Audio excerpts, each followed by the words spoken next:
In the last video, I went over and discussed my discovery of, connection to, and analysis of the first Submachine game. While taking into account both the original Flash version and remaster, I tried my best to, with some foresight, interpret a story based solely on the first chapter. I hope I did well, though I think some of it is a stretch. The retrospective story and gameplay analysis is fine within a vacuum of the games, as I am making these in the year 2024 with hardly any research of the public reception of the original releases. But as I have finished that video, before I go over 2, I'm going to go through some of the things people said about Submachine 1 at the time of its original release and prior to the sequel. Another thing I dug up from a Q&A, someone asked Mateusz, where is that Kent we keep hearing about? England, Connecticut, or some place original to the Submachine canon?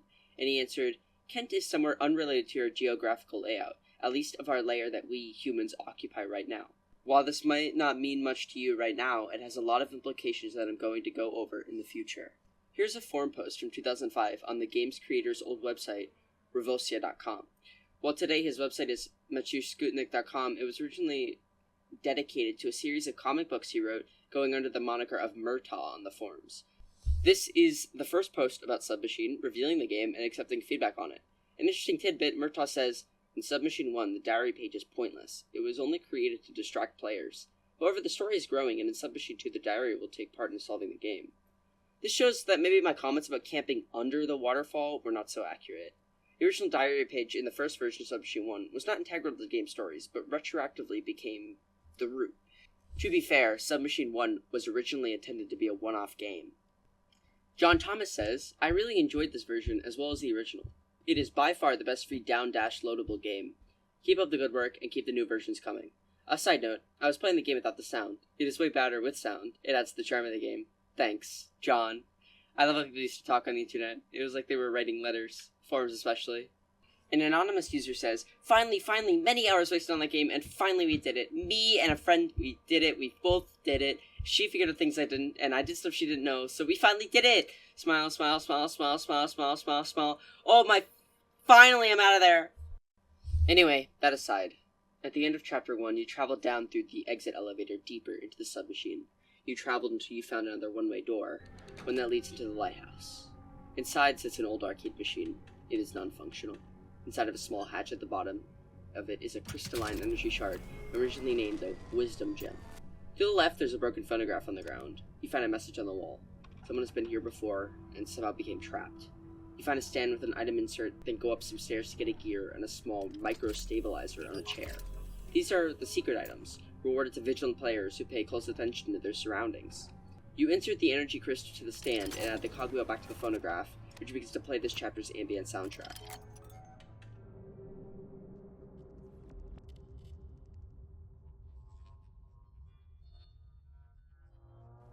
Heading upwards, you activate 3 levers on a boxy machine and find a clue. C equals 2. You discover 2 entrances to a sewer, one of which is locked and the other is open and has a key at the end. You also get a power relay and leave the basement. Here, you enter a blue-tiled room with some kind of inverse projector. You find a shaft caved in with the dirt in the leverless box. Heading upwards, there's more cave-in, and you find the most normal-looking location we've seen yet. A wooden living area, which, like everything else here, is apparently underground. There's shovels and buckets of dirt, as well as a locked area that's been dug out. There's 2 doors here. To the left, a library. The right, which is locked, to a bathroom. You enter the bathroom with the key from the sewer and get another key. The library is where you find another note, a page from whoever occupied the lighthouse. Today, the strangest thing has happened. When I woke up, there was a black cat in the lighthouse. I clearly remember locking all the doors and windows before going to bed, yet there he was. I have no idea how he can get inside. That bothers me.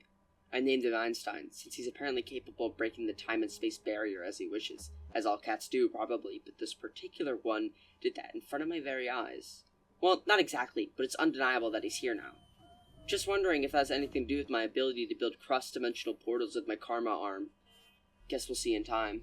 That last part is super important. We have confirmation that whoever wrote this is the same person that lost their arm in the Kent waterfalls, and now we know what their third arm does. It creates cross-dimensional portals. That ability must be dangerous to the structure somehow, as we learned last time. To the right of the stairs, you discover where you are. The lighthouse, like the one pictured in the first chapter. On a pamphlet, you learn that it is in Kent, the location the diary author lost their arm, and was built by someone named Henry O'Toole. somewhat likely that the player was attempting to follow the author, as despite lots of space-time fuckery going on in the series, we haven't teleported anywhere. It is a seamless walk from the starting area to the basement to the lighthouse.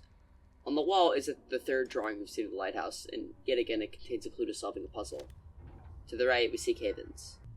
Entering a doorway to the main lighthouse spire, you find a portrait of Albert Einstein and his famous equation E equals mc squared. A few more useful items are here,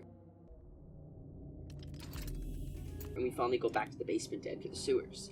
It's a basic maze in a few rooms and a lights out puzzle.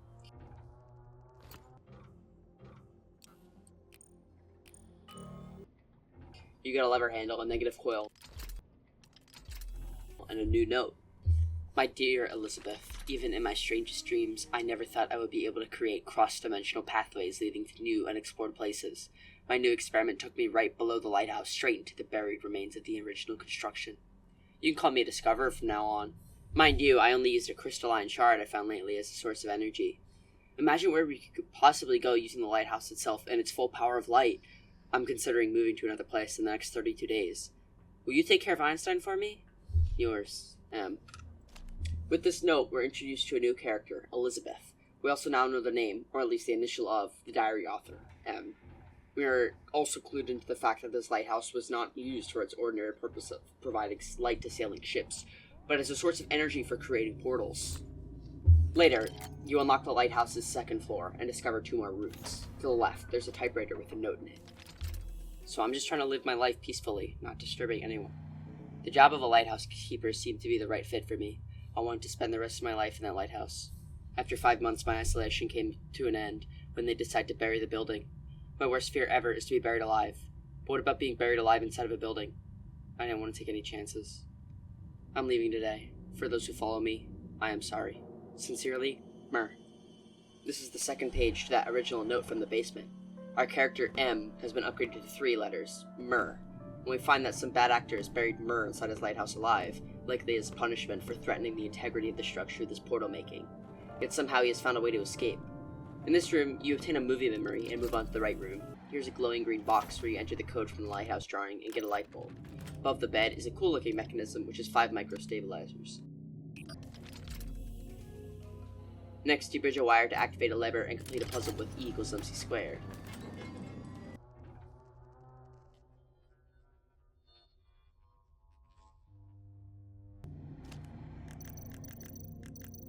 Up the right ladder is another puzzle, but before we enter the very top of the lighthouse, we have to go through the dugouts.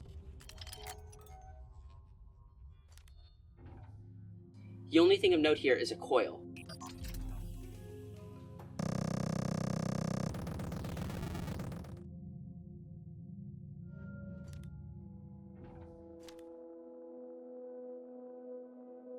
First stage prototype artifacts storage. Pre-shift salvage list. Radio layer changer, discontinued. Single view paper photograph displayer, discontinued. 72 angle protection portal stabilizer, discontinued. Paired shard crystalline transformer, discontinued. 3 ring transporter, discontinued. Display machine of unknown use. Using the movie memory and the light bulb, you look through a film and take an ID card out of it. Finally, we can insert everything. The coils, the light bulb, the ID card. At the top is the final note of this chapter written by Mer. So here it is. I did draw a portal in here, however, it's not stable. I'm going to use it even though I can't tell where it'll end up.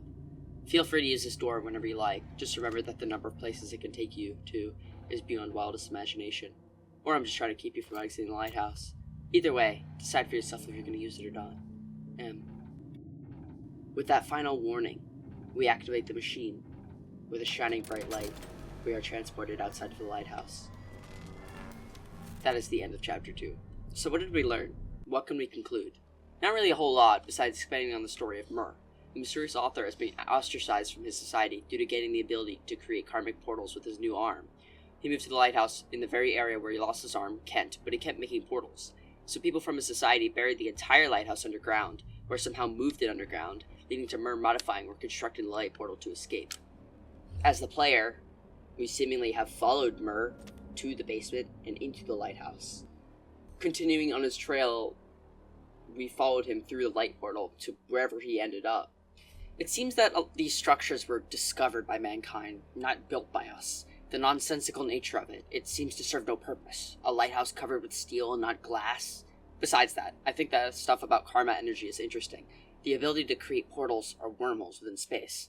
It being granted to Myrrh, that seems like a strange choice. Rather than being created or discovered, the karma arm was granted to him by a greater power. And apparently cats can just access this power, no karma arm needed. I think we've learned a bit more at this point, but not enough to draw any real conclusions to the bigger picture. Next video, I don't have much hope for lore-related things since the loop doesn't even contain a diary page. Or a spoon. Did I tell you about the spoon? Because in the original Submachine one, let me just look at this. I'm gonna give you 10 guesses as to what you do with the spoon. Did you guess that they put on these electrodes? Because not a lot of people did. I didn't, okay? This is fucking... Okay, that's it, I'm done. Bye.